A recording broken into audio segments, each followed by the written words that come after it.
Salam jumpa dengan Stephen sahabat MNM. Di kesempatan kali ini kita akan membahas tentang strategi mendapatkan jodoh. Jika pemirsa sudah tahu dengan pasti faktor kecocokan primer dan faktor kecocokan sekunder, maka sekarang yang harus dilakukan adalah memiliki strategi untuk meraih jodoh yang sudah ada bayangannya di benak pemirsa. Sebagaimana langkah yang dilakukan oleh Cinderella yang pernah saya ilustrasikan pada video sebelumnya tentang cara mendapatkan jodoh.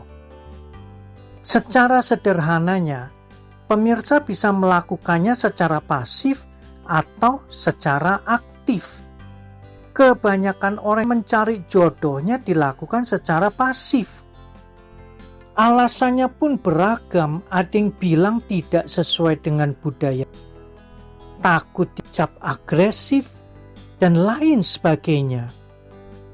Inti sebenarnya adalah merasa malu. Saya sudah pernah mengingatkan akibat dari sifat pasif ini, sebagaimana yang saya pernah sampaikan pada video sebelumnya tentang cara mendapatkan jodoh. Ada 3 kelompok orang di dalam mendapatkan jodoh, yaitu kelompok pertama, pasif, artinya tidak melakukan upaya apapun.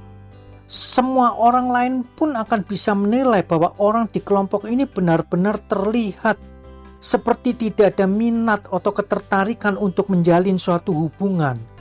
Pertanyaannya adalah, adakah orang yang akan berminat dan membuang-buang waktu terhadap orang yang sudah jelas-jelas kelihatan seperti itu?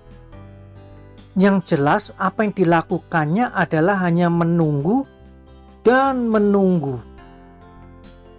Kelompok kedua, aktif tersembunyi.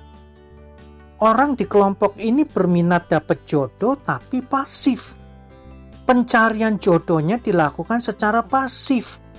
Banyak mengikuti program-program pencarian jodoh, mengikuti media-media yang menampilkan orang-orang yang sedang cari jodoh, dan paling sering mencari tahu tentang orang-orang yang diminatinya, tapi hanya berhenti sampai di batas itu saja. Kelompok ketiga, aktif. Biasanya orang-orang di kelompok ini tahu pasti siapa yang diingininya untuk dijadikan pasangan hidupnya. Karena mereka tahu siapa yang diingininya, maka orang-orang di kelompok ini biasanya bertindak aktif dan tidak segan di dalam mencari jodoh karena sudah memiliki panduan jelas tentang apa itu faktor kecocokan primer dan sekundernya. Biasanya orang-orang di kelompok ini tidak bertele-tele dan cepat mendapatkan pasangan hidupnya.